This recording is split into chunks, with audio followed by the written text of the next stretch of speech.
Okay, good morning. Good morning to you, my friends, wherever you may be in the world. June 7th, 2021. I hope you are well wherever you may be. I hope that you are bringing your most beautiful states of mind to the forefront of your heart, your body, your being, your relationships. May I invite you to invite me, to invite our friends and acquaintances and strangers, and even those we may be estranged from, even enemies themselves. May we invite them into this field of elevating mutuality. So welcome today, June 7th. Today's talk, one of the most important and most special topics for me, UFOs, deities, 5-MEO-DMT, dimethyltryptamine, the hyper psychedelic mind cosmos expanding substance. I do not recommend that you do it, but I have done it a lot, and I will speak about it today. UFOs, deities, 5-MEO-DMT, Devas, psychic powers, also known in the traditional Buddhist language as abhinya, higher knowledge, higher powers. Multi-dimensionality, also within the Buddhist cosmology, 31 discernible planes of dimension, all based upon degrees of luminosity and or density of consciousness. Density here would be synonymous with what's known as kilesa, which are the primordial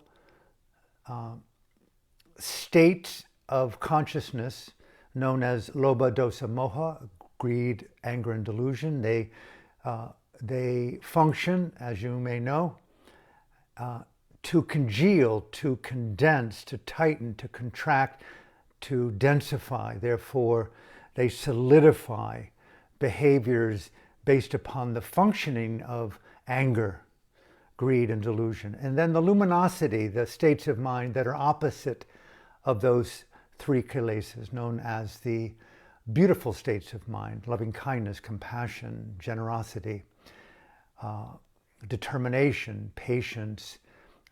Who could ever speak about freedom without the oxygen of consciousness? I mean, to imagine being alive without oxygen. Imagine being alive without freedom. And the issue of Dhamma and of consciousness. So UFOs, deities, 5-MEO-DMT, Devas, psychic powers, multidimensionality, Dhamma, and human consciousness. A big field to play in today. May I invite you to hang with me. I'm going to take my time. It's completely extemporaneous, an important topic for me. I hope it is for you. And may I just take a few minutes here just to pause with a few very important announcements. My very dear friend, mentor, ally, soul sister, Dhamma student, Daw Aung San Suu Kyi, the state councilor of Myanmar, also a student of our deceased teacher, the late Venerable Mahasi Sayadaw and Sayadaw U Pandita, and the Nobel Peace Laureate in Burma. It is learned today that she is refusing money and food from her captors, which I find epic. It's hard to even put into words how radical an ethical expression of one's conscience that is, under the most intense conditions, to refuse food and money for herself by her captors. And I think that's a wave of ethical intelligence. May it sweep the good hearts around the world and those in doubt to rise up and support this woman and the 5,200 other political prisoners at this very moment in the prisons in Burma, along with the 54 million people of Burma fighting right now for their survival in a nonviolent revolution to confront injustice, dictatorship, and totalitarianism. So that's one thing I would really like to juxtapose today's talk with. The groundedness of our interrelated humanness within the context of the ecosystem of the earth, as well as human rights and democracy, but at the same time, the luminosity of these extraordinary concepts made into reality. UFOs, deities, DMT, Devas, psychic powers, multi-dimensionality, Dhamma, and consciousness. And the second announcement, I have a few at the end, many people over the course of the last 2 months have been asking about my physical condition, my mental condition. Thank you from my heart.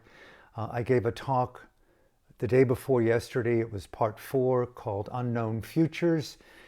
It's on YouTube, SoundCloud, and also here on my Facebook page. And if you are inclined or you want to know how I feel, I laid it out very intimately and quite openly in that video. It's here on my Facebook page. And there are those who've been asking, how can we help? What do you need? And I also explained very clearly in that video how you can help and the ways in which that help would be valuable to me. And thank you. Over the last couple of days especially, a number of people have contributed to my Patreon account and website by pledging monthly amounts. Thank you from my heart. I'm not able at this time to fulfill the promise of reciprocity. I will at some point. And also there are those who have been donating to my PayPal account on my Alan Clements or World Dharma website under the support page. I can't tell you the support that provides. I'm very reluctant to ask or talk about financial issues or physical issues, but if you are interested to support me, Patreon is a way to do it, and PayPal on my support page of my website. So from my heart to yours, thank you for being in my life. UFOs, deities, DMT, Devas, psychic powers, multidimensionality, Dhamma, and consciousness, the intersecting mandala of the unordinary, the extraordinary. Now let me just pause here if I can and just enter this on a very intimate, as best as possible, non-theoretical basis, but more of an experiential basis. I mean, any of you who have ever done the psychedelic, the psilocybin, the MDMA, the MEO, the DMT, the 5-MeO-DMT, all kinds of other variations on the psychedelic, know that it's an experiential phenomenology. Equally with meditation. Meditation is synonymous, which is so beautiful, so rad, that it's synonymous with the direct, extra immediacy of a felt dynamic, equal, if not transcendent, of how oxygen, in-breath, out-breath, animates the body, keeps us alive. We're allowed to perceive through the 6 senses, remember our name, remember our lovers, remember our aspirations, and without oxygen, without nutrition, neither any of those dimensions can be known or experienced. Equally, may I invite you, when we talk about UFOs or deities or psychedelics, Devas, Devas is the Pali Buddhist word for beings of energy, psychic powers, multidimensionality, Dhamma, and consciousness. Let me just play here a little bit with dimensionality. Now, this is just my own humble experience through the filter of satipatthana or mindfulness or vipassana-based meditation.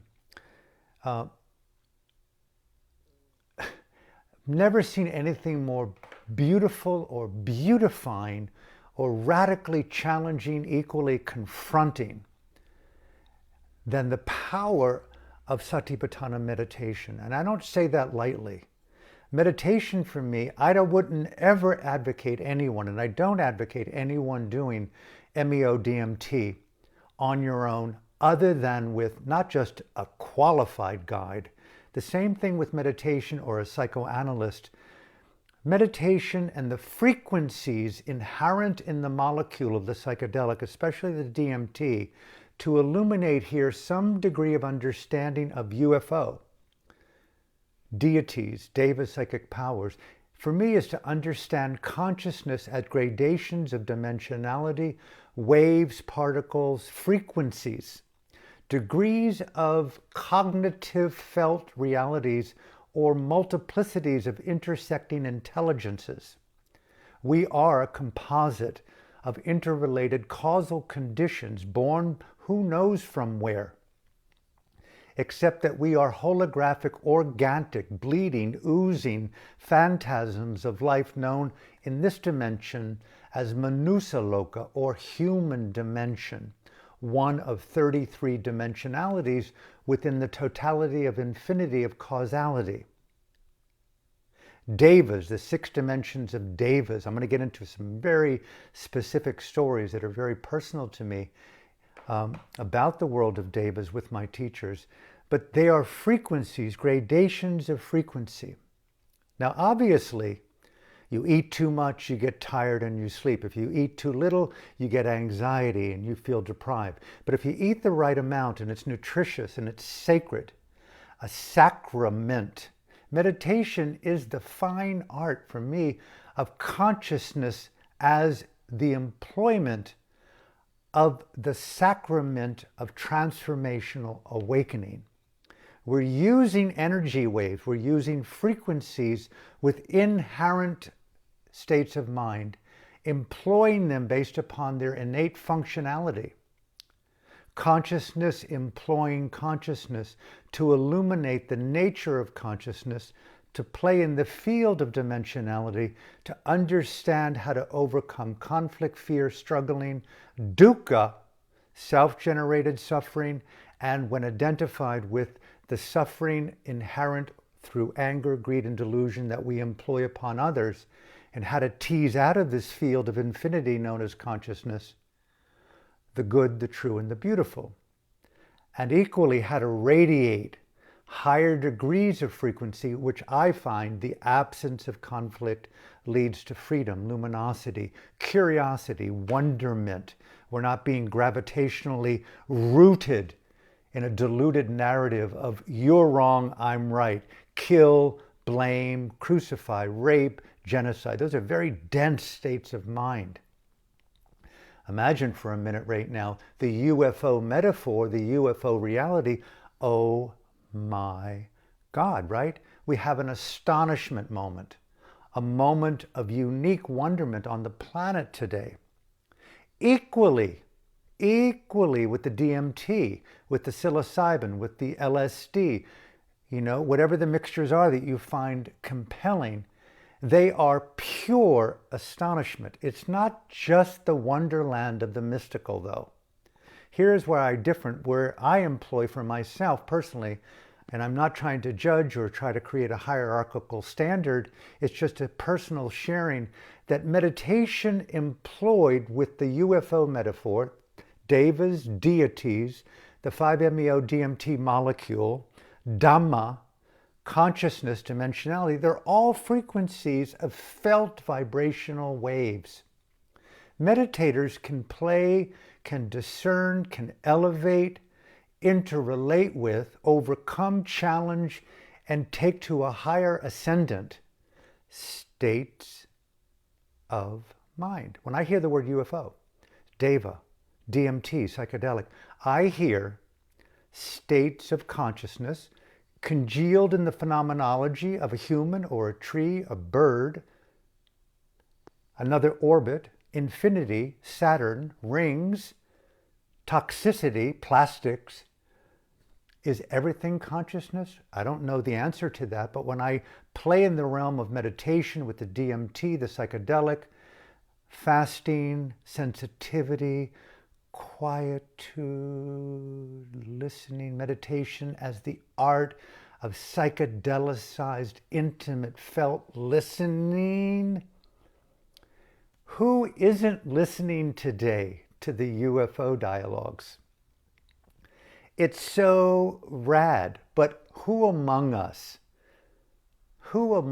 ever doubted that we lived in a multidimensional totality, who among us ever doubted that humans, insects, animals, birds, dolphins, trees, the earth, was the epicenter of totality, that we are the only life forms in this great expanse known in the Buddhist language of samsara? No. No, no, no, no, no, no. But yet, declassified and classified information being deliberately put onto the global stage through the New York Times, through CNN, often mouthpieces of propaganda. But at this very moment, the phenomenology of the UFO, the unidentified, unthinkably complex flying objects, those of you who've been looking at the press and watching the videos, amazing. But who among us ever thought that we're alone? Now, just pausing here a little bit to catch my emotional breath. It's a very exciting topic, and I hope you're joining in. Thank you for participating in my life, and let's continue.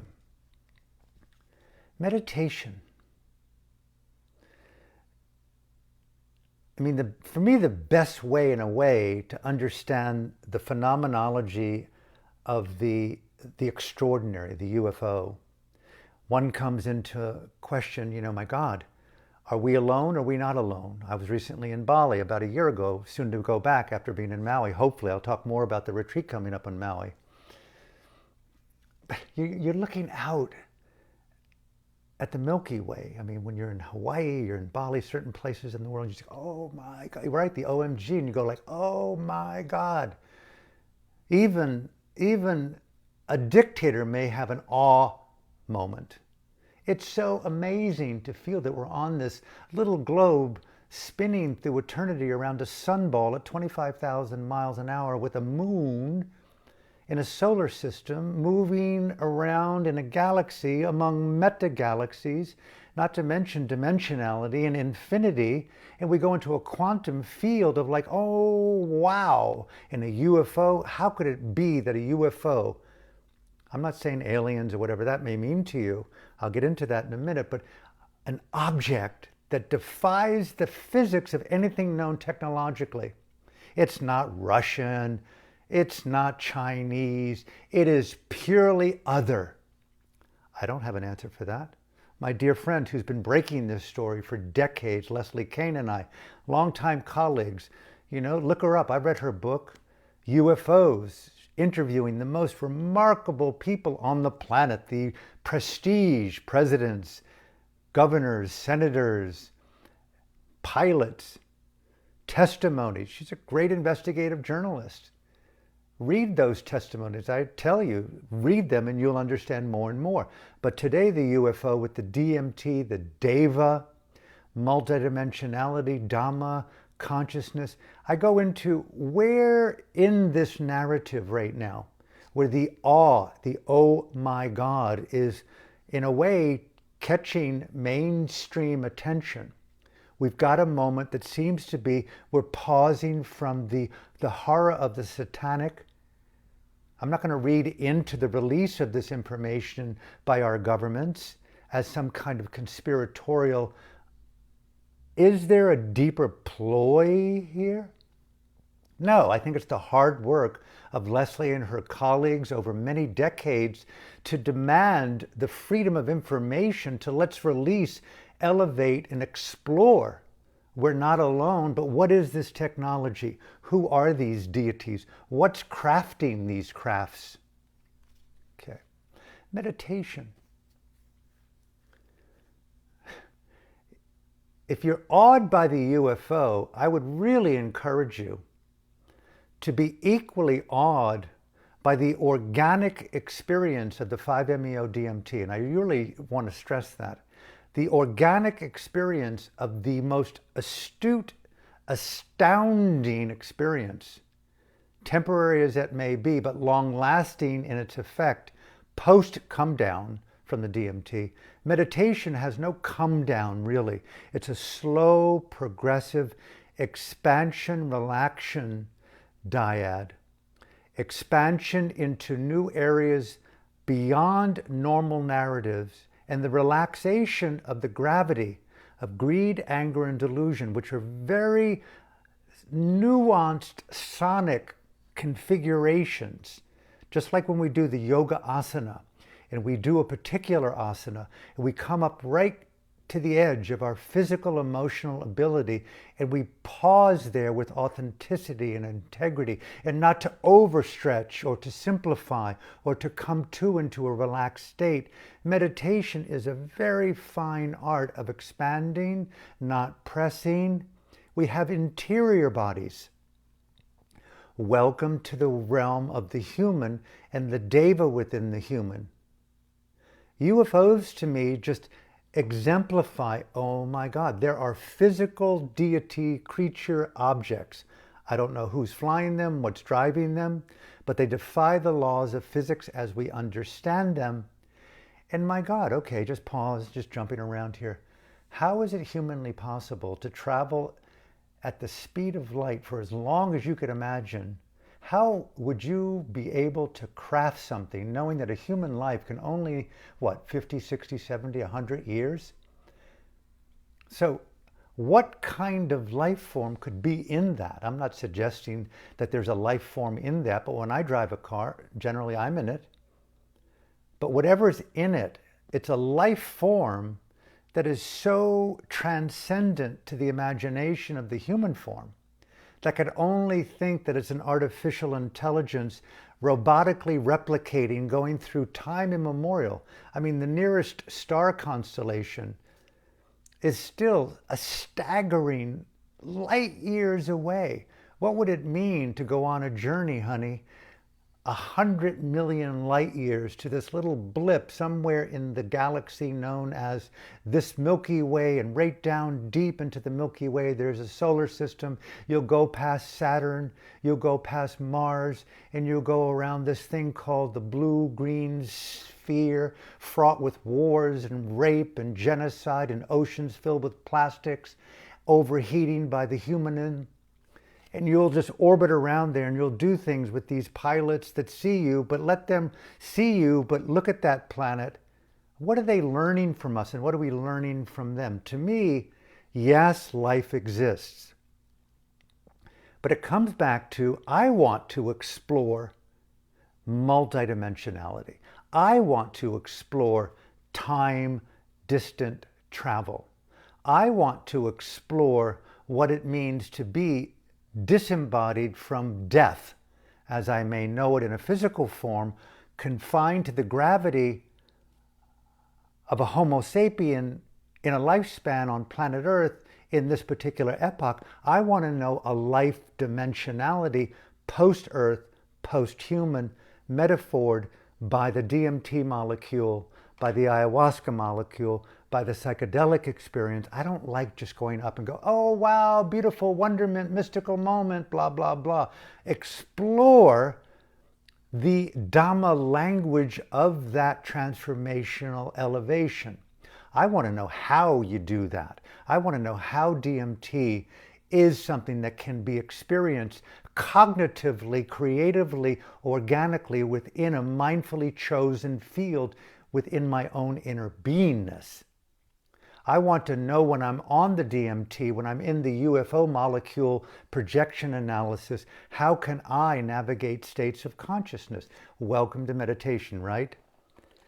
Well, so I hope through the UFO, the Deva, the multidimensionality, the world that we're in right now, that it invokes, it inspires a radical inspiration to explore consciousness. I'm going to get into that here in the last 2/3 of this talk, the exploration of consciousness. But let me reiterate the title of today's sharing: UFOs, Deities, 5-MEO-DMT, the dimethyltryptamine psychedelic. I do not recommend people doing it, and I do not recommend that you even do it with a guide. I would be so cautious of that, although I've done it many times. You don't come down from it. It's an intelligence that inhabits you, and it's very challenging to everything physical, sexual, cultural, financial. It's a deep interruption. It's a radical kind of existential rupture. It's the opposite of a trauma in a way. You can call it an enlightenment, but it has an incredible shadow to it. Work carefully, just like you're an astronaut. Not everyone's fit for that type of travel. You will be utterly depressed when you come down, very likely. You will not vomit like you do, or poo and purge as you do on ayahuasca. It's the active ingredient in it. But I have found it the closest thing on earth as a molecule to my projection of the UFO acronym, and equally to the nibbāna exploration of an unconditional transformational awakening into new dimensions. I am tuned into dimensionality. Now, let me just pause here and come back to earth. You know, as a young child, I was in my parents' home post-death where I was cleaning out the attic, and I looked at all my little belongings, and I found a term paper from the 6th grade in Virginia Beach, Virginia, and it was perfectly bound, and it was India and yoga. Why was I tuned into that? And then I found papers in 9th and 10th grade where I'd go up to Virginia Beach, Virginia on the beachfront, and the Edgar Cayce Foundation, the Research and Enlightenment Foundation, one of the greatest psychics that ever lived the earth. And I was looking into telepathy and clairvoyance at 11, 12, 13, 14. We've all had these kind of psychic intuitive explorations, but I'm looking back at my history. Then I went to the University of Virginia. Many of you are familiar with Dr. Ian Stevenson, one of the great social scientists. I think he was the head of the psychiatric department there. But one of the side explorations that now is super mainstream, thanks to Leslie Kean, is that he did something called the study of the phenomenology of phenomenal experiences within consciousness, known as psychic powers, and multidimensionality in 2 books, each of them titled by 20 Cases for Rebirth. I recommend you reading them. I read them decades ago. I was at the University of Virginia. And I bring it up because here we have a professional psychiatrist with a team of social scientists going around the world to go to these places where men and women, boys and girls have these special, phenomenal, unexplainable powers of how do you know? And I've met one fellow who had this tremendous capacity in Sri Lanka that Dr. Ian Stevenson researched, where at a very young age of, was it maybe 4 or 5, came to Kandy, the upper hill station on the island of Sri Lanka, along with his original parents, and told the people of this home where he was knocking with his parents that you're my real parents. Well, it turned out that the people he was talking to were my lay supporters as monks, as a monk in Sri Lanka. And to cut to the chase, he had this capacity, it's well documented, that he knew this ancient Sinhalese dialect of the Pali Buddhist language that almost no one knew, and he knew it fluently. And they brought in some of the more senior monks in Lanka, and they were just blown out that this young 5, 6, 7, 8-year-old could sit still 10, 11, 12 hours and recite fluently Sinhalese ancient Buddhist Pali. He even pointed out to researchers where there was the last fully enlightened monk in Sri Lanka. And they went and walked in through the jungle, they dug, and there they found a temple with the name of this particular fully enlightened being. And it goes, oh my UFO God. We're not alone. We're in a multiplicity of dimensions. There are beings who use the prism of consciousness, clairvoyantly, telepathically, intuitively, through healing. Just look at His Holiness the Dalai Lama. He is an organic UFO. Why do I say that? I'm not the 17th Martin Luther King. I'm not the 600th incarnation in a male form of Mother Teresa.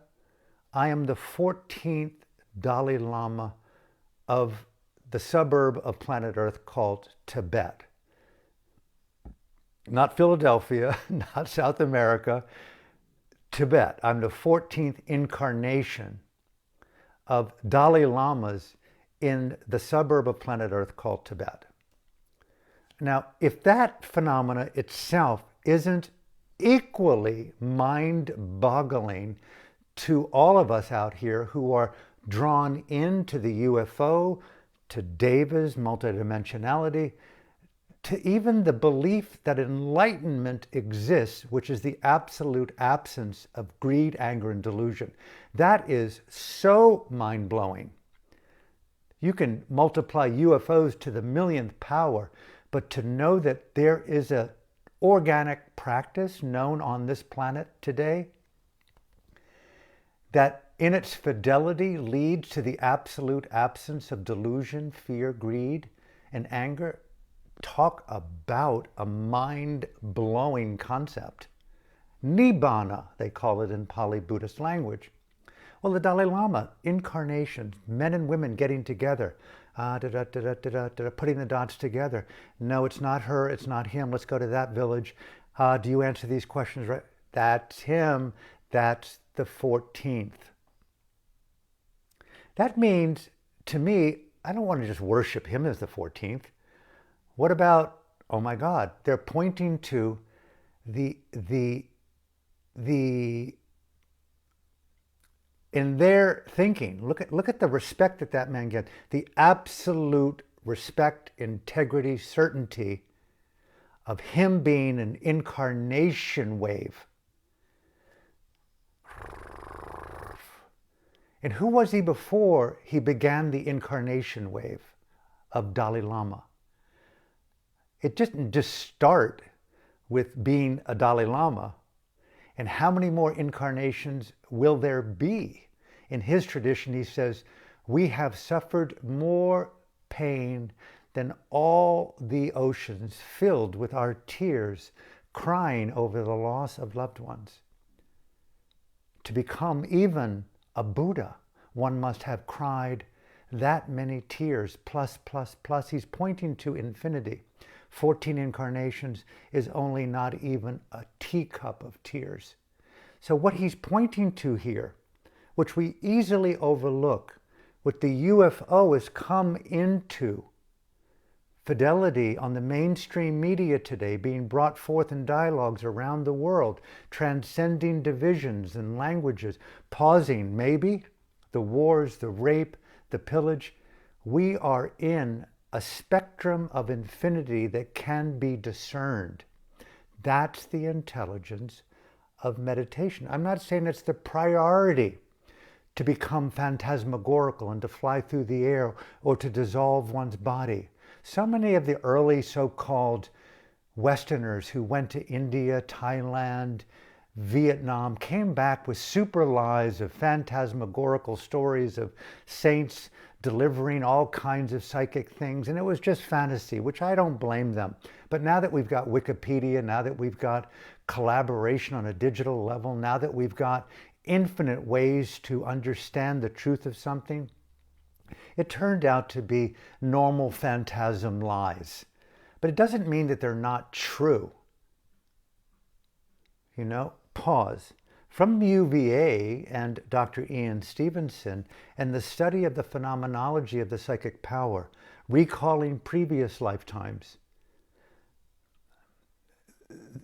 meeting someone and you know in your deepest bloodstream, I know you, and you know them by name. You know their mother and father.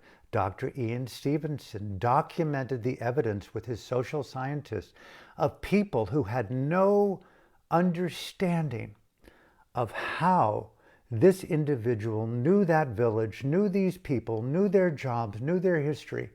How do you do that? Except that we live, obviously, but often in denial of the shared landscape, topography, cognitive, existential ecosystem of shared information. We live in a cognitive infinity similar to the decentralization of the blockchain that's being made famous today by the likes of Bitcoin and Ethereum and on and on. We live in, oh my God, it's called Paticca Samuppada, the guiding decentralization intelligence of infinity known as samsara. And we are smart contracts or stupid contracts in this decentralized cognitive infinite blockchain. We're all interrelated phenomenology bubbles. We're all wrapped in these kind of flesh-draped, oozing, ego-driven love equations if we have the intelligence. Pause, Alan, right there. I wish I was more familiar with the dialogue going on right now with psychic powers and dimensionality and quantum physics. I've been reading endlessly over the years, work by Michio Kaku. But the UFO, to me, it points to, oh my God, I want to know that tick-tock-shaped phenomena moves in ways asymmetrical to anything we know by physics, yet it's visible, it's on radar. What I hear in my head and heart is supra-intelligence. And if that exists, what does wonderment, imagination, and the DMT molecule excite in terms of a heightened dimensionality, even beyond what we're looking at here with the UFO? Now, any of you who have done the DMT, the 5-MeO molecule, or higher doses of the psilocybin, or even of the lysergic acid, but primarily with the DMT molecule, and you will know, and again I reiterate, I do not recommend use of this, even if it's under controlled circumstances. That's up to you to find what you need to do, but I've never given it, and I've never advocated it, and I don't advocate it now, but on a personal level, because I knew the person so well who offered it to me, and I'd been hearing a lot about it over the many years, including from Terence McKenna, that experience of the DMT, it's not just radical astonishment or wonderment, which is, no offense to anyone, blah, blah, blah, blah, blah. But after a while of being astounded sufficiently enough, you can relax into these hyperspheres. And I think this is sort of the not yet to be, or maybe just breaking edge of exploration, is, okay, what are the states of mind in this continuum to give me the perception of the phenomenology of multidimensionality?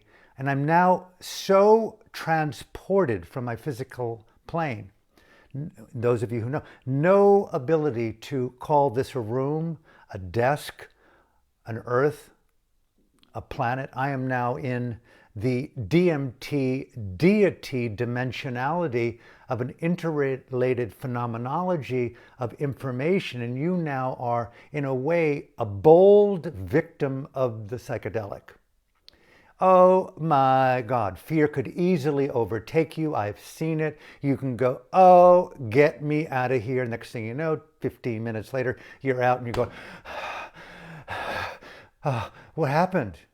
I never want to do that again. Give me more. And all of a sudden you're back there. But meditation is the organic experience of the 5-MeO-DMT. And yes, you can be there. I have been there. I've done it repeatedly. And it's not that deep a practice. When you're at Uddiyabhaya Jnana, for example, the 4th degree of insight in the Satipatthana Vipassana spectrum, you can get to such and those of you who know, so relieved from the gravitational forces of your own delusion that you're now radiant. Your room, although the lights are out, it is luminous with light. But what's very unique about the DMT and the UFO correlation and the Deva, I'm going to get into some Deva stories soon, is deities. When I see the UFO, I want to meet the person flying it. I know it's a little bit phantasmagorical to say that. I want to know the beings that created it. I don't want to just think it came from Silicon Valley, it was thrown out to infinity, and it's being flown back to us now to say hello to Mr. Musk. That craft is an intelligent expression of phenomena, waves and particles put together in such a phenomenal way that it behaves based upon an intelligence and our own intelligence intersecting with the UFO on radar, in human eye consciousness, and now in the mainstream media, and we're intersecting. The DMT and the meditative molecule intersect in such a way that you're in a field now of deities. I have seen them. I have been with people, very beloved friends of mine, who are in conversation. You're in conversation. You're in intelligent conversation with Devas and deities, and just call them other beings. And some of them are mechanical, some of them are scary, some of them are ghoul-like, some of them are kind of in a way similar to a kind of parasitic, ghosty kind of thing. You feel like you're being drawn in by the wrong energy when you're in the wrong jungle, walking down the wrong city street. You know how when you feel that you're so sensitive and you're walking down a city street and the urbanization, electrification, the 5G, the 6G, the 7G, the 8G, everywhere, G, and you feel that you're in the radioactive field of not just an annoyance, but the toxicity of delusion made real on a thing called Manhattan. Man, get me out of here, man. I want to commune with nature and breathe again, right? Well, the DMT in meditation teaches you about toxicity called normalization. And you feel like, oh my God. And yet all of a sudden in the DMT or in the meditative realm, and lots of yogis, by the way, if you're following me, lots of yogis can duplicate the DMT experience in meditation. It's not purposely done, but you can direct consciousness. I have done it. In the Uddiyabaya field, you can encounter Devas, you can meet beings who you know, whom you've been together in the past, who are simultaneously present to you and with you in the now. This is what I call the samsaric sangha. I am coexisting with a field of beings, entities, life, love, dynamic wisdom, Dhamma transformation entities. I call them my personal Deva lovers, the ones who really are the forces of light in support of you, your healing, your well-being, your food. They come to you through the oddity of synchronicity, alignment, if only you can hear, right? We can develop these qualities of consciousness. I'm in relationship to the deity in the DMT field. I've been there many, many times. I've been with friends. We've talked, we've documented it, we've filmed, we've taken notes, we've communed in those dimensions. Yes, it's interesting, the information is interesting, but that it coexists with us. My point here is I want to know how to organically do it without having to purge and vomit up my trauma, my anxiety, my stress, or oh, yet again another moment of mystical wonderment. Whoa, I'm just one. Done with one. One is over. One is 2 days ago. It's over, man. Let's get into intelligence, how to walk up the side of the mountain as Sherpas of the existential awakening. We are savants breaking free of the biblical obligation to worship you. We are Jesus. We are Mary Magdalene. We are the Buddha. That's the teaching of these great saints. You are Christ. And what does it mean to me? Not just to merge with the holy light alone. I want to know the how and the why.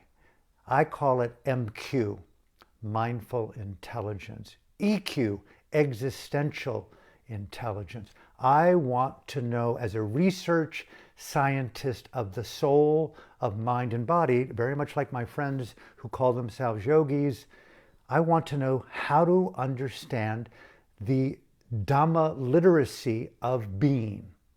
The UFO to me is what is the intelligence of the craft, of its trajectory, of where it came from, the mind and the mindset that created it, where it's inhabited? How do they make love? How do they procreate? How do they nurture themselves? Do they die? I can't encourage you enough. The sequel to the book that I just finished, Extinction X-Rated, it's a trilogy actually, and the next title is called Rebirth. And I've taken ample notes over many decades, and I'm going to have these notes sent to me, I pray soon, if all works out, when I arrive on Maui on June 25th. And thank you for those who you are supporting me. I want to begin that process along with the retreat, which I'm going to get into. But it's the intelligences I'm pointing to here.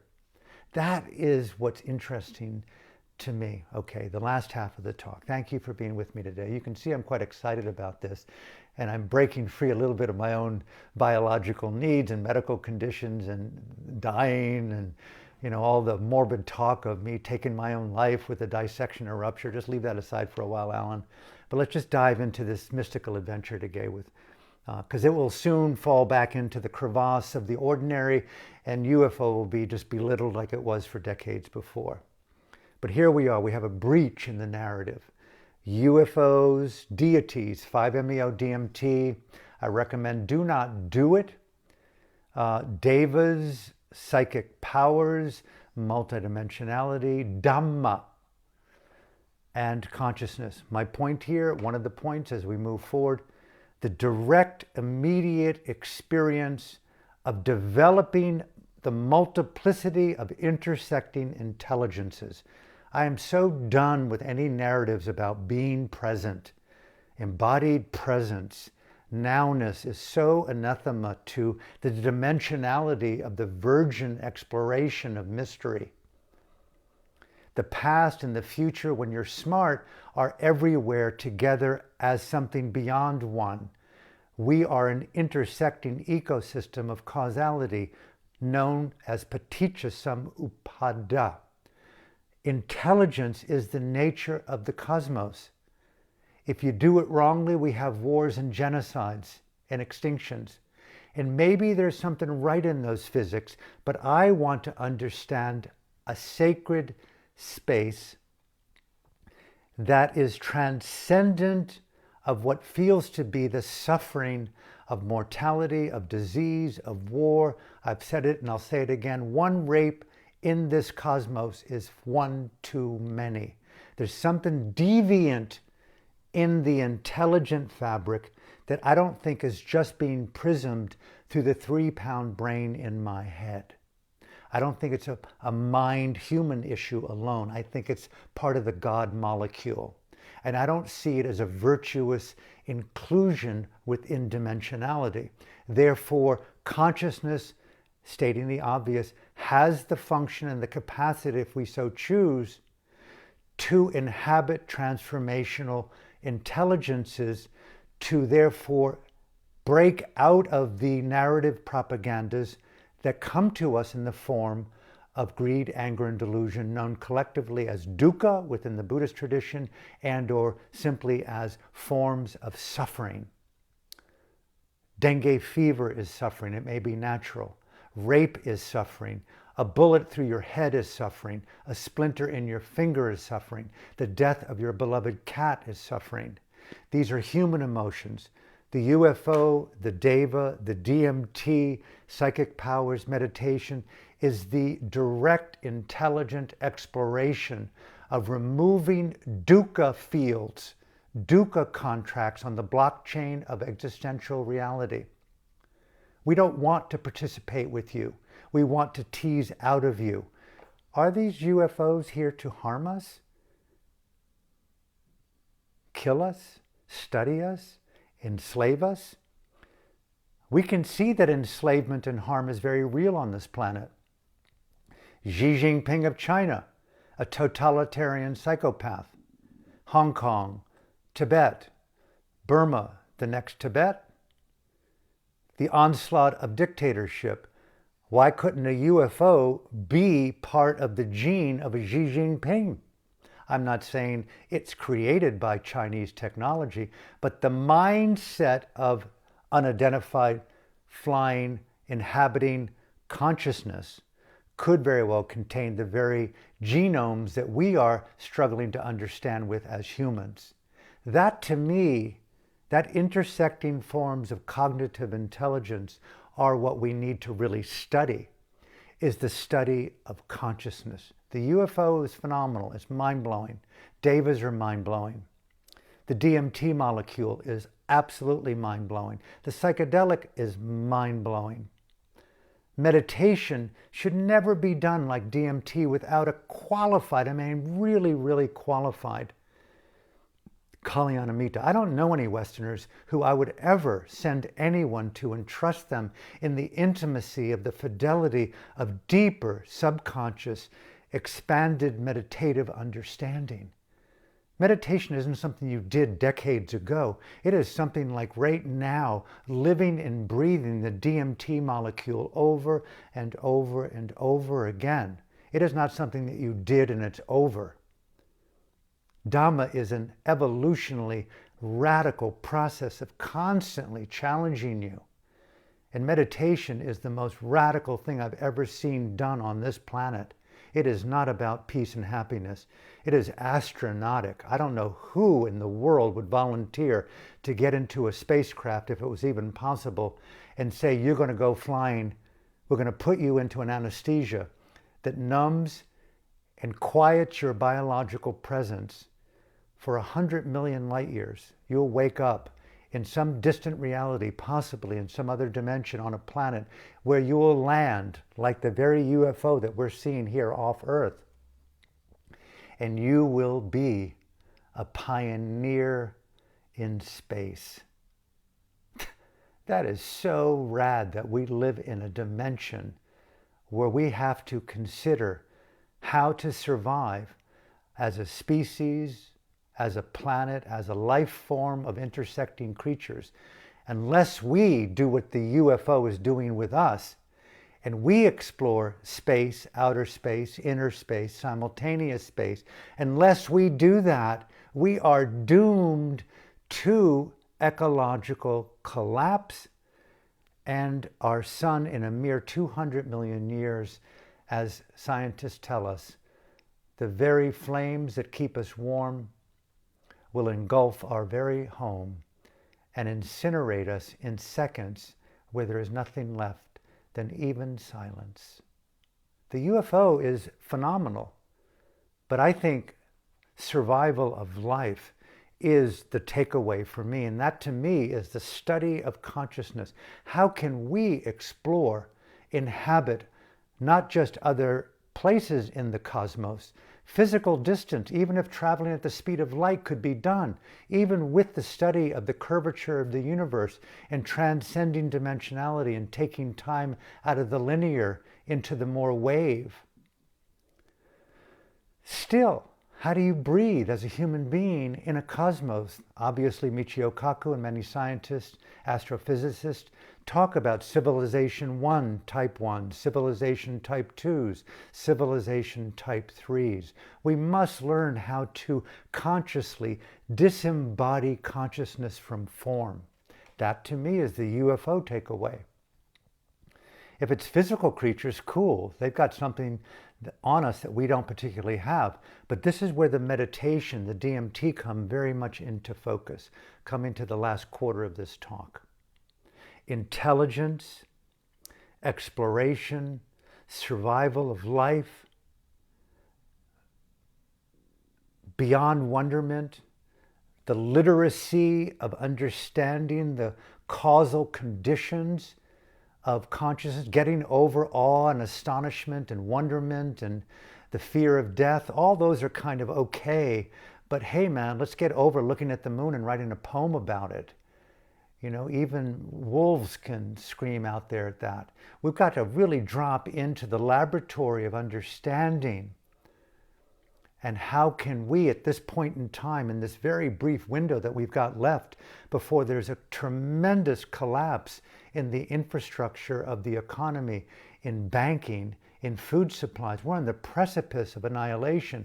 We've got a brief window where the UFO is informing us, hey man, snap out of the active coma of ego, of pride, of war. I mean, just look what Aung San Suu Kyi, as I began this talk, she's behind bars on an Orwellian, trumped-up set of charges where she may very well spend the rest of her life in prison.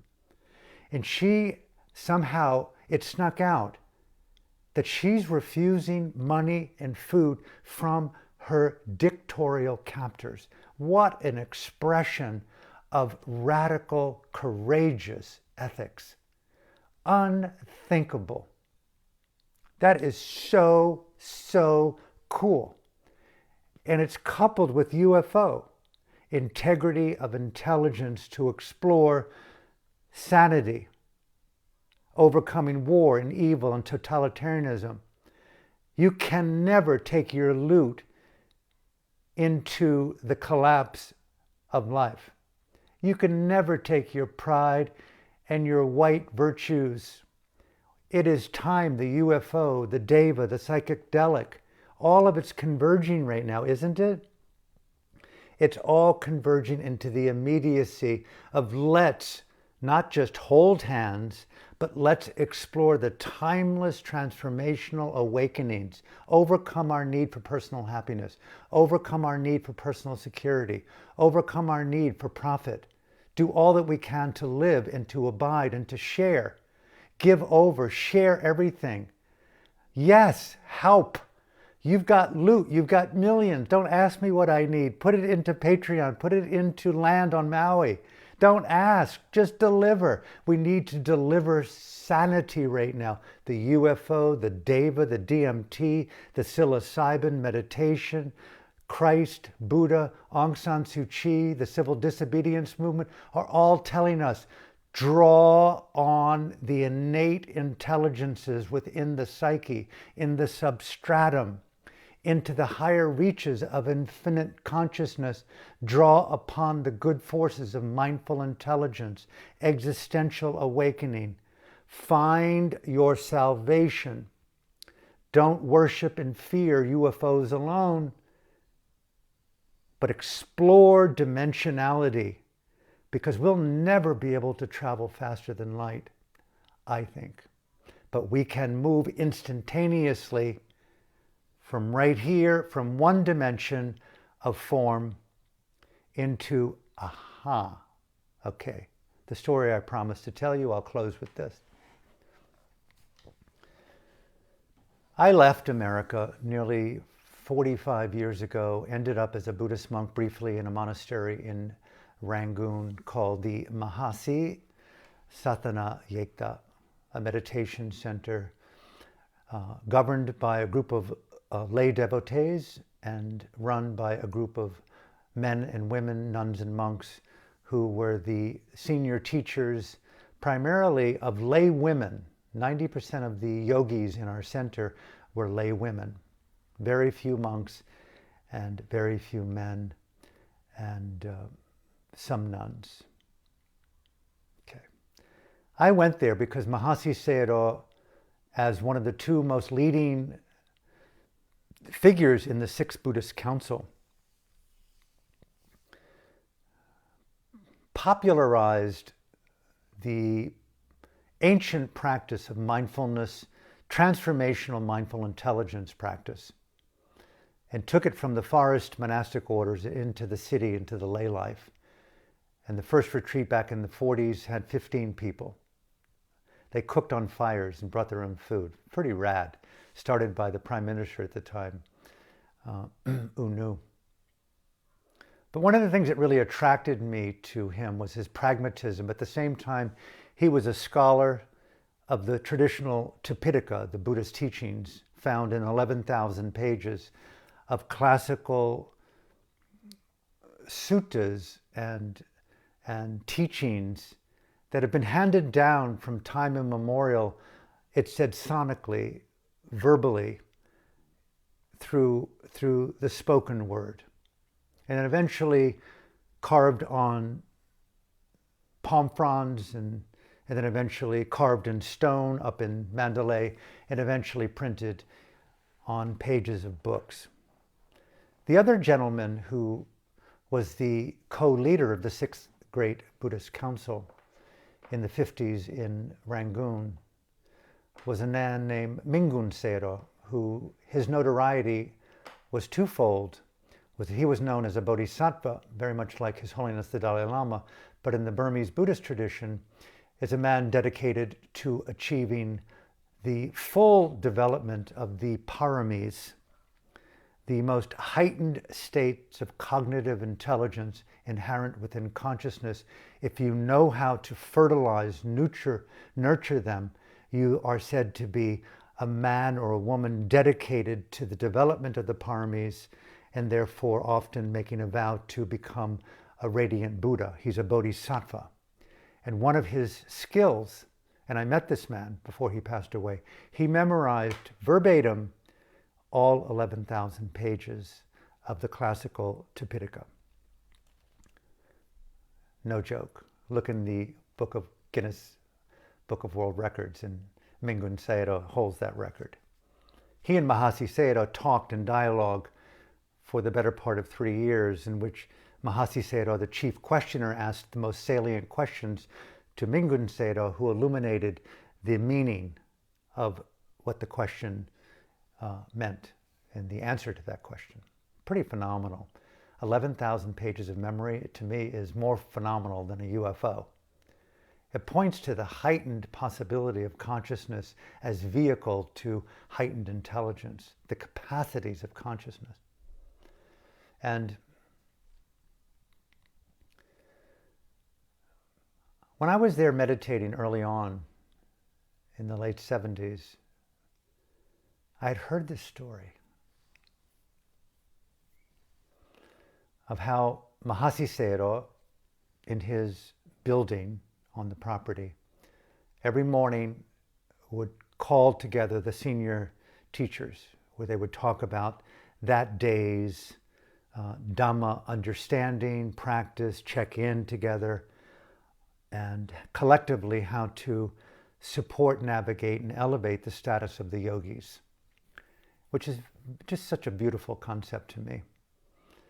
And it said, as I was told, that one morning a woman, a lay woman, came unannounced to that early morning meeting and sat on the outer perimeter of that group of monks.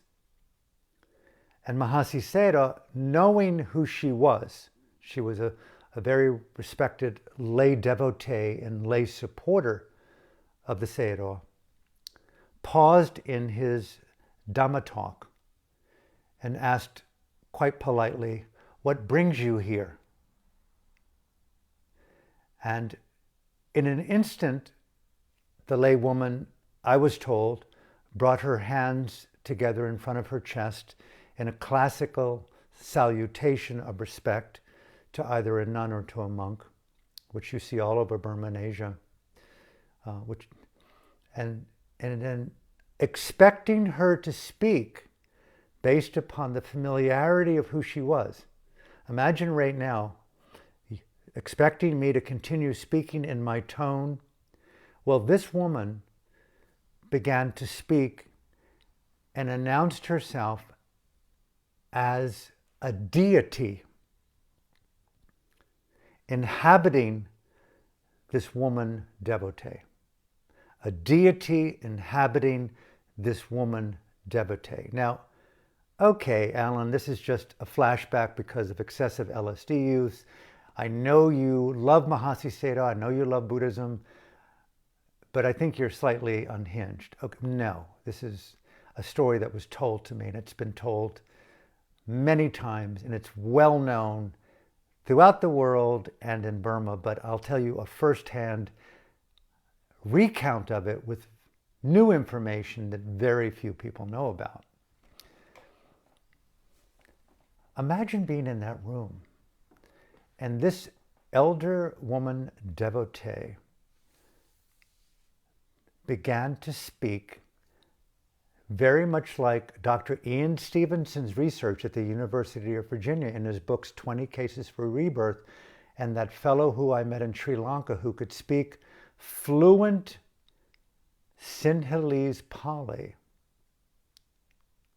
This deity that occupied the devotee announced herself as a deity from Tavatimsa Loka. And spoke in fluent Buddhist Pali.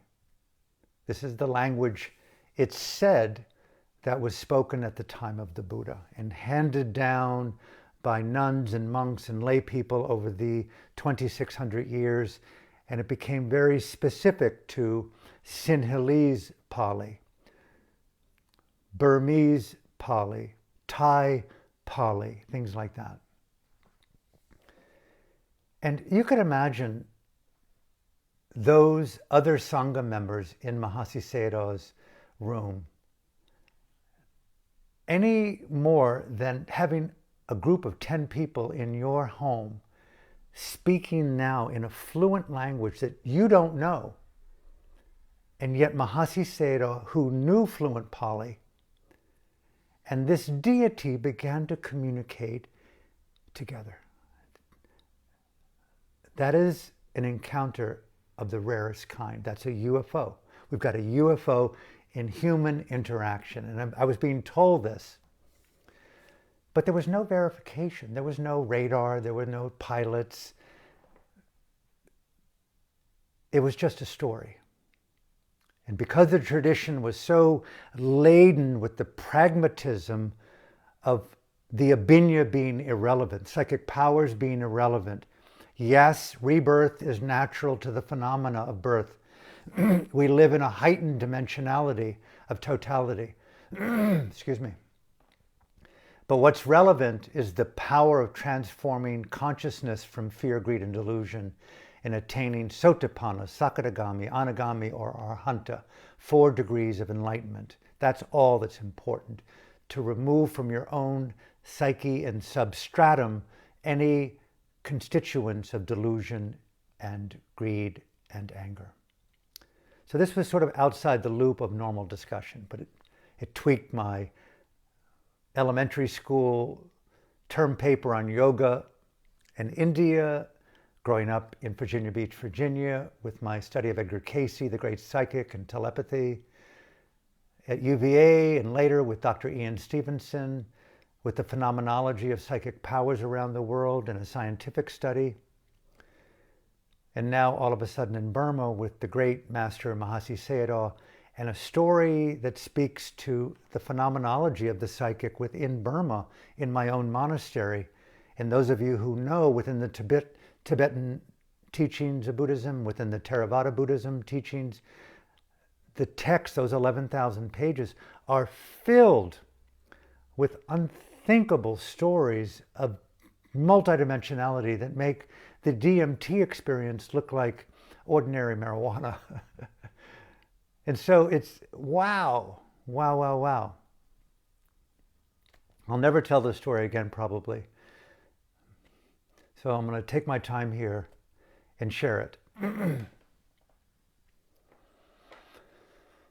Well,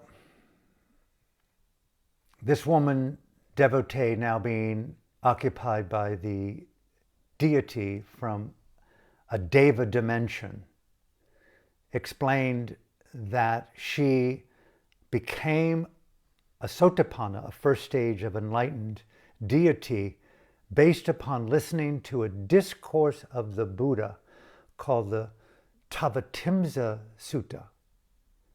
Now, here we're dealing with not just multidimensionality, discernible planes of cognition, human, animal. As Einstein said, the greatest evidence of rebirth is birth itself.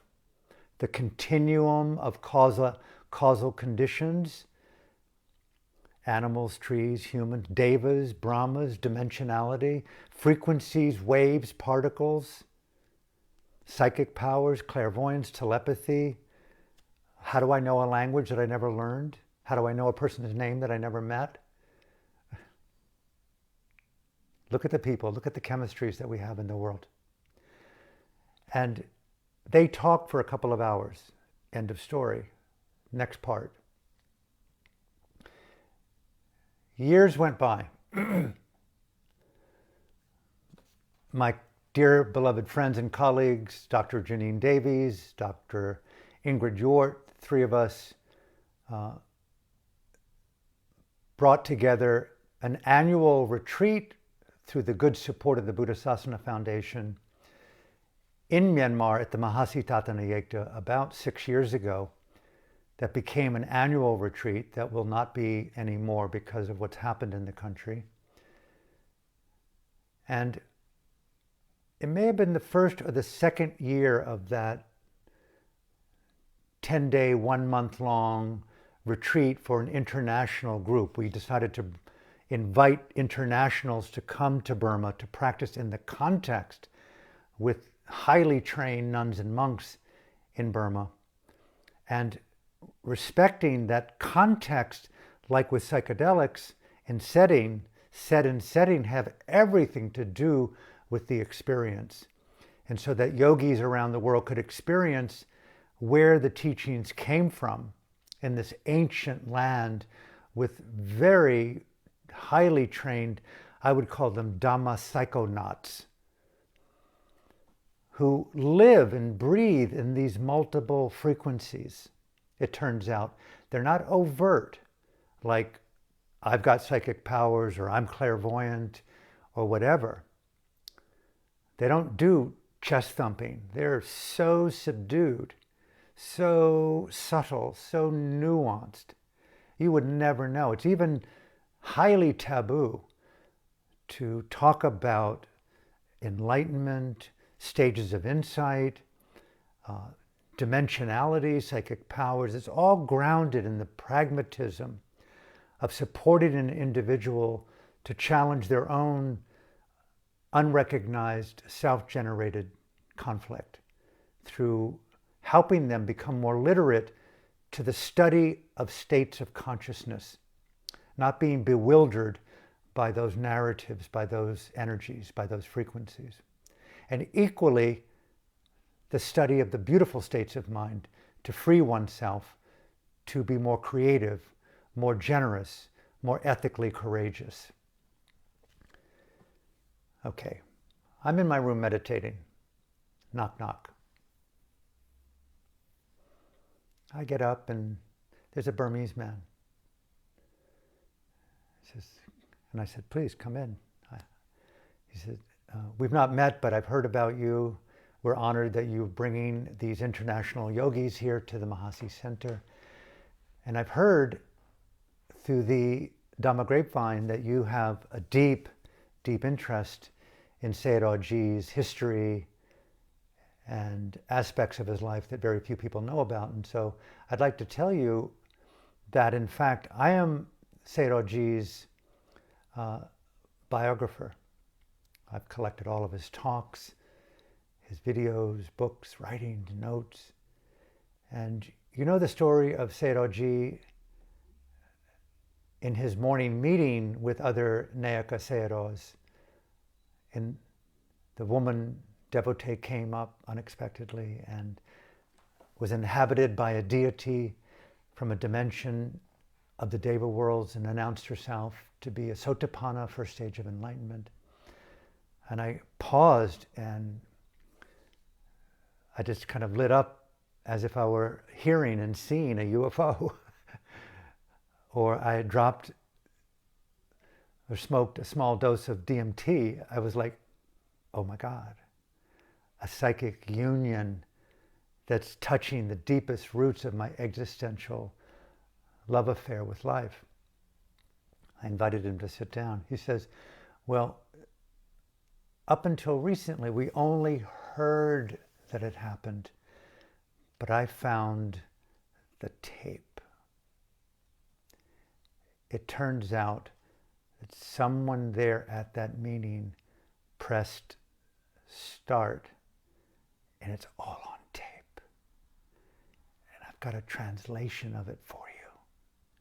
And I went, oh my God. I'm like that Navy pilot, you know, just all bound by that UFO. But I'm going like, oh my God, there's evidence that the deity spoke. It's a real event. You've got a tape, you've got the transcription, so we listened and he gave me a copy and we analyzed it. It was amazing to have that level of evidence, just like we've got radar evidence of the UFO and many other cases that are coming out where there's discernible evidence of sightings from multiple places simultaneously to corroborate that that is indeed not a technological creation of the American technological military apparatus, and it's not Chinese made or Russian made. It's real. Okay, so I was walking on water there.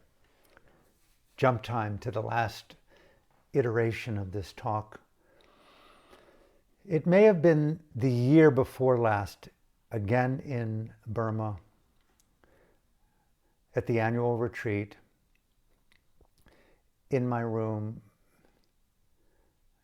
meditating. Knock, knock. I might have to continue this talk tomorrow because I'm just so taken in by so many things I'm thinking, but I know I'm going a long time today and I'm sort of losing my voice a little bit. Knock, knock. I go, oh, he says, nice to see you again, Alan. I've got some more information for you. Please come. He says, we had the tape, we had the transcription, but we had no one who could corroborate in any of their documentation of the monks and lay people who were in the room that day when the recording was taking place with the Burmese devotee inhabited by the deity who was the Sotapanna from Tavatimsa, speaking to Sayadaw in ancient Pali about life in the Deva realm and about meeting the Buddha and about that ancient discourse attributed to the Buddha called the Tuvātaka Sutta. Well, guess what we found? I found in the archive of just recently discovered talks given by Sayadaw every Sunday here in the main Dhamma hall on the Mahasi Thatanayekta that began in the mid-40s when the lay people would come. I have a Dhamma talk of his. I have the recording here in my hand on this hard drive for you of him telling the Sunday audience of devotees about the experience years before in his residence of meeting and talking with the female devotee deity. And he's telling years later the audience in his Sunday Dhamma talk about that experience. And I go, oh my God, UFO has landed right here in Santa Monica. They're coming out. Alan, we want to meet you. We hear that you're an unusual creature. We want to take you with us. Don't worry about your aneurysm. But do you want to go back to that special dimension called Tavatimsa? We are just caretakers of that dimension. And we know that you'd be a special inhabitant. Pack my bags, I'm ready to go. You don't need anything. Everything there will be taken care of for you. Namaste, friends. I love you. I love you, Bella, Janine, all of you. I'm going with the UFO back to Tavatimsa. DMT. Meditation. Direct intelligent access. It's discernible if your thing is that. Okay, end of story.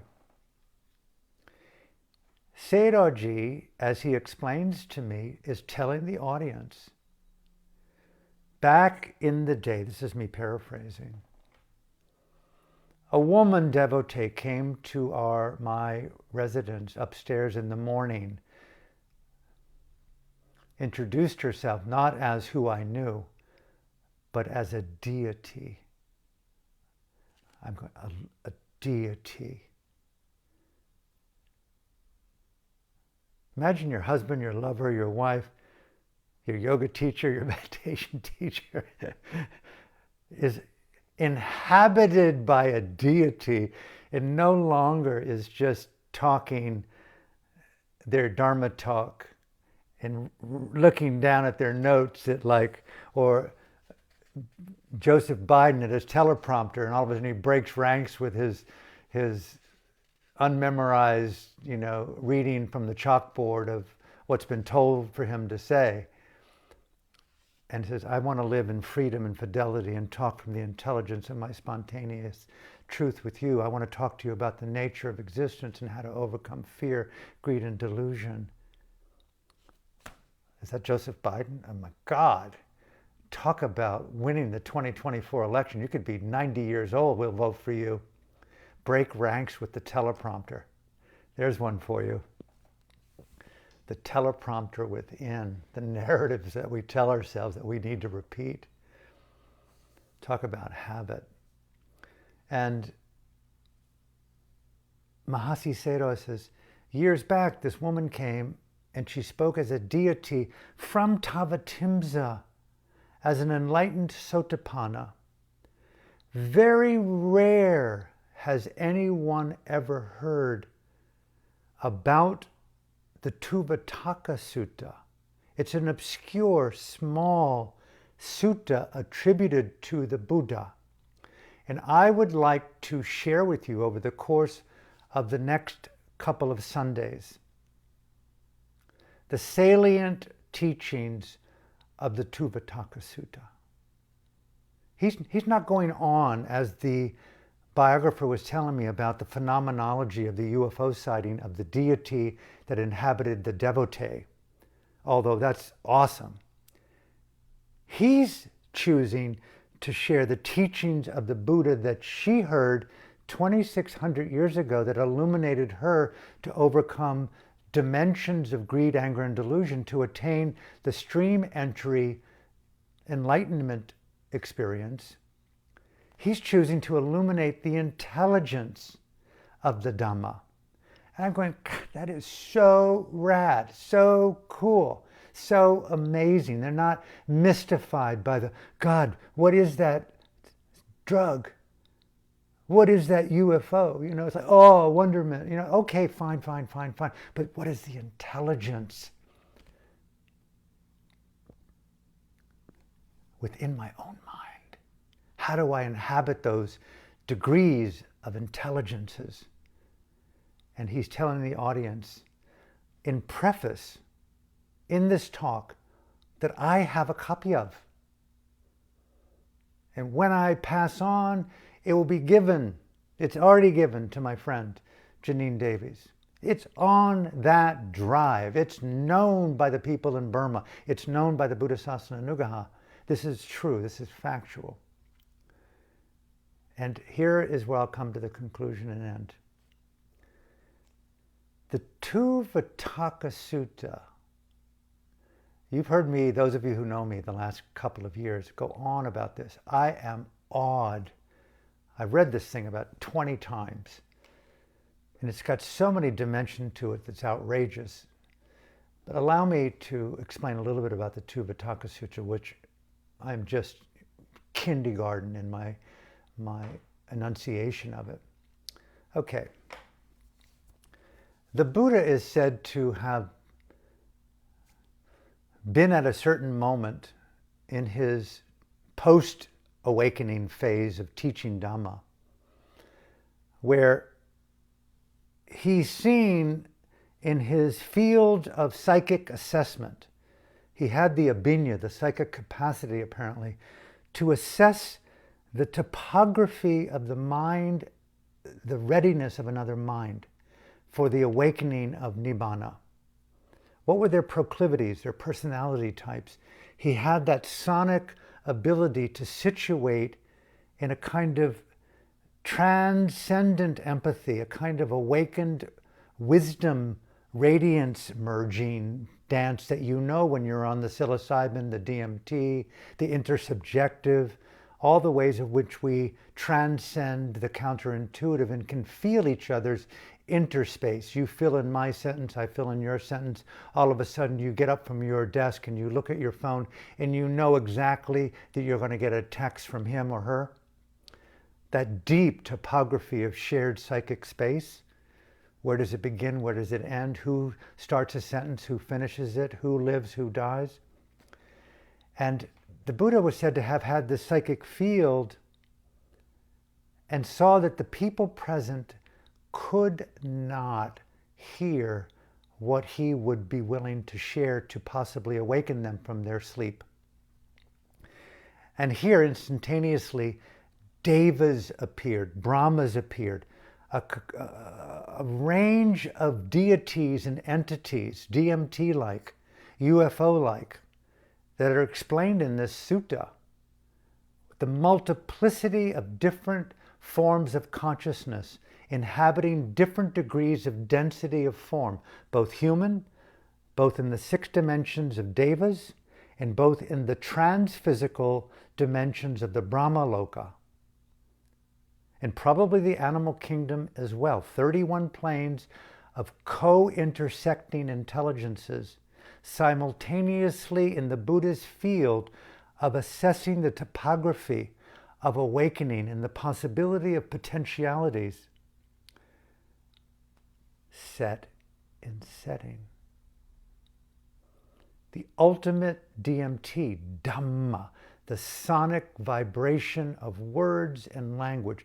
Mahasi Sayadaw is telling the audience about this sutta, referring to the devotee deity, enlightened way back then, now, still alive. How is that possible? I want to illuminate the essence of this very rare discourse called the Tuvataka Sutta. And what did the Buddha do that Mahasi told his audience?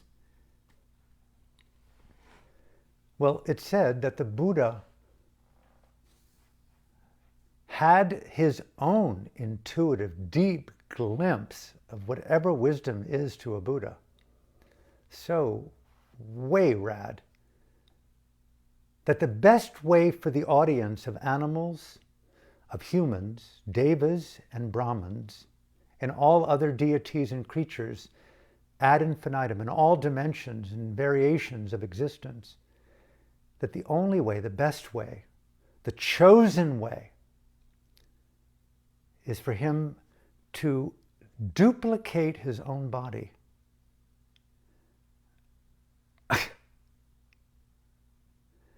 Could a UFO be the psychic projection of a human in Texas?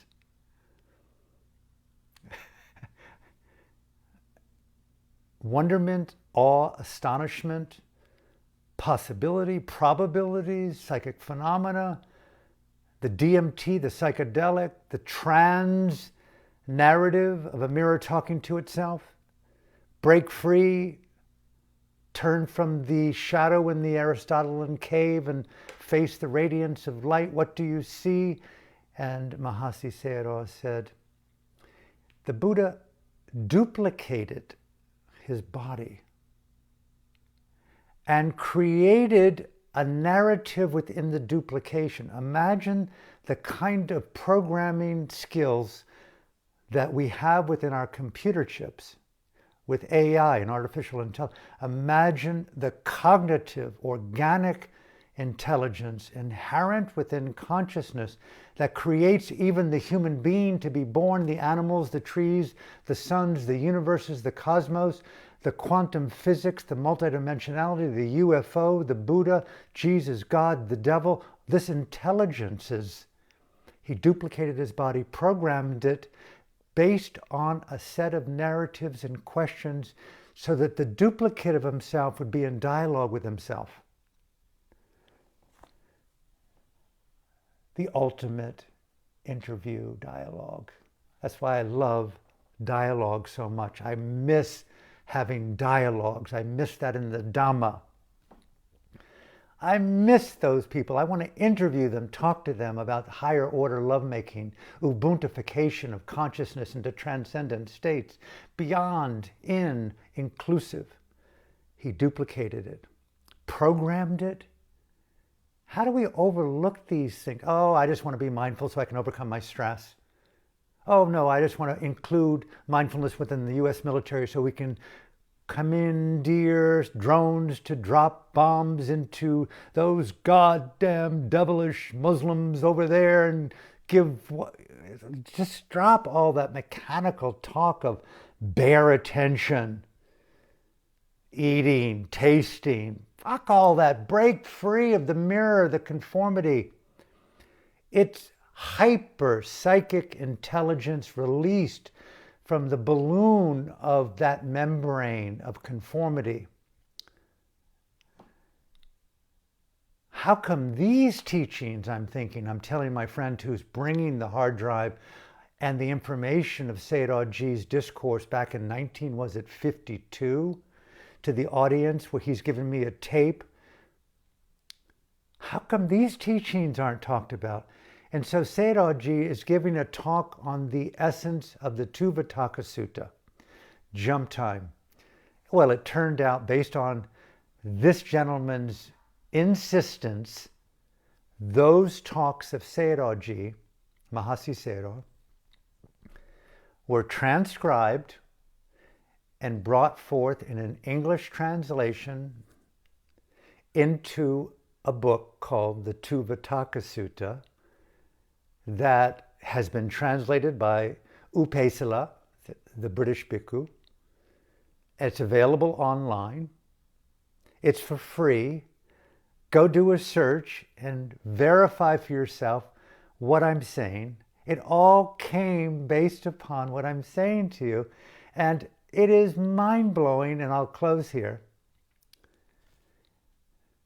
That woman that came to see Mahasi Sayadaw, who was the devotee deity, was a deva at the time of this discourse 2,650 years ago. Mahasi Sayadaw making that intersecting connection from 2,600 years ago, where that deva is still alive. And it's just a few hours from that time the Buddha gave the discourse in deva time, but 2,600 years from human time. And he's telling an audience, this man found the talk, gave me a copy, and I'm hoping it lasts for time immemorial as Burma descends into a totalitarian cave where these teachings will be lost. And he tells the audience back in the 50s, this, again, his words and my words together, essence.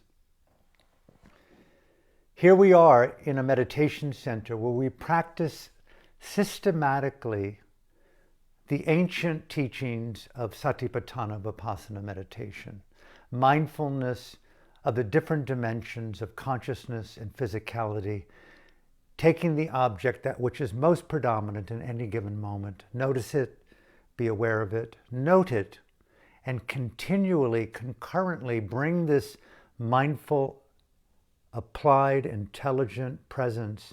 And soon you will see that phenomena and mindfulness and consciousness arise in a dyad, a triad of simultaneity, until eventually anicca, anatta, and dukkha are seen more intimately, and the configuration and the gravity of delusion and fear and greed relax, and the radiance of vimutti, or freedom, begin to arise. Insight, wisdom, and nibbāna is possible, all from the power of mindful presence to feel, to look, to see, and to know the truth and the reality of something.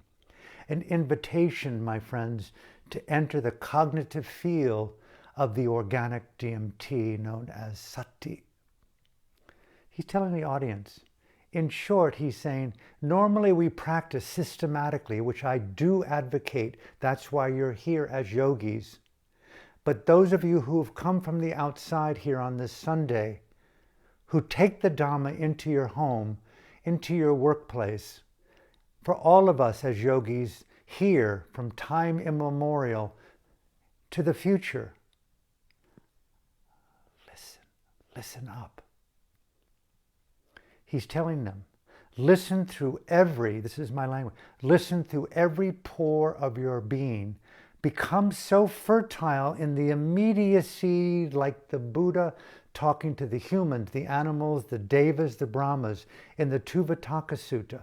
Just like the deity inhabiting the woman devotee back in the late 1940s or early 1950s with me in my room, the immediacy of it all.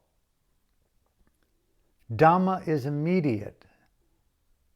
This DMT of immediacy, and that's really where the practice of meditation goes beyond location and posture, and where the whole exploration of the psychedelic is no longer just about a molecule on the tongue or ingested into the lungs, but it's the cognitive transmolecular awakening of the immediacy of the multiplicities of intelligences that we can inhabit if we so mindfully, yogically, psychedelicized, sensitized, deeply inhabit the immediacy of the UFO, the DMT molecule called mindfulness molecule, meditation in applied, intimate, non-postponed awakening. We're all psychic intuitive devas. Just like that. He's telling the audience, listen with the entirety of your being. Pause, and towards the end. We're always in, to state the obvious, intimate, cognitive, causal, psychic interconnectedness. This cognitive, existential circuitry of causal conditions is discernible through the applied, meditative, experiential science of mindful intelligence in dynamic action. Let's not play safe with just tasting, hearing. That is a journey from the tavern to the mountaintop. Let us play today on the precipice of an extinction moment on planet Earth, with the UFO exciting our imaginations to embark on existential psychic intelligence. Let us all become psychic intuitive savants of the heart and illuminate the radiation of love, of compassion, the luminosity of freedom. I want to know the secret things. You cannot kill me, aneurysm. I'm already en route to Tusita and Tabatimsa. I want to be born as a Deva. I'm already in the ascension from human to Deva. Do you feel that in your own life? Come with me, Samsaric Sangha. Let's join psychic cognitive hands in our own Tuvataka Sutta together with the next Buddha. Mahasi Sayadaw gave us an invitation to listen up with everything in our psychic capacity, transcend the narratives of limitation, profit, and greed. Let's not buy Dhamma porn, mindful propaganda, religious misinformation, totalitarian satanic gospels. Break free of the dissonance, the noise, right? We have a moment here, just like that woman Deva appeared in Mahasi's room through the deity, through the devotee. That to me is the UFO.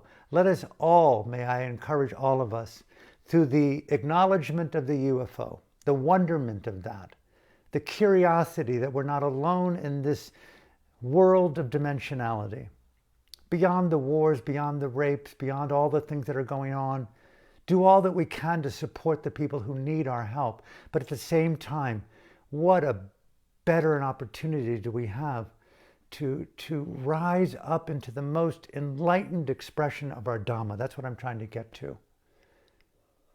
Right now in my own condition, the urgency, the beautiful love affair, the urgency of my own heart to elevate the status of my integrity, my generosity, my curiosity, my exploration of consciousness. I want to know and commune with the secret things in my own soul. I want to be a Deva enlightened in that field of Tuvatumsa. And so I invite you to invite me, to invite our friends. Let's dance along our human life, but let's take our lives higher and hope to see you along the way, both in this lifetime and the next, as a Samsaric Sangha member. And may I close today. Should you feel inclined, I am leaving on June 25th, God willing. If you want to support my next 3 months, you can do it on Patreon, Alan Clements at World Dharma, through my support page on my website, Alan Clements or World Dharma, and whatever other forms that you could offer support, but more the invitation. I want to create on Maui to begin a 10-day drop-in Tuvataka retreat space where we practice the fine art of cognitively listening up together and doing what we can to commune through music and dance and diet and song and silence and yoga. Our brothers and sisters in all dimensions, the animals, the trees, the devas, the brahmas. May we come together in the Tuvataka retreat. That's what I'm going to call it, the Tuvataka retreat. And commune and do something never before done in our lives. Commune in a higher radiance, trans-DMT, invoking the intelligence of the UFO, the unordinary, the wonderment gene, and do what we can on planet Earth, on Maui, God willing. Support it, come, write, talk, offer what you can. You're welcome, free of charge, to participate in this co-creation. If you have a home, a retreat center, a mansion on the island, please offer it. Contact me, my friend on Maui Summer, Janine in Vancouver, and make that Dana gift available free of charge. Let us rise up at this moment on planet Earth and do something that's not been done for a long time, just like Sayadaw did in that room with his devotee deity, as he did in the discourse with the Tuvataka Sutta. Let's do one in June and July and August in 2021. From my heart to yours, stand in solidarity with Aung San Suu Kyi, stand in solidarity to the freedom-loving people of the world, and I hope to see you soon in my own life, in my own physical presence, and thank you for your generous support of my well-being. Have a great day.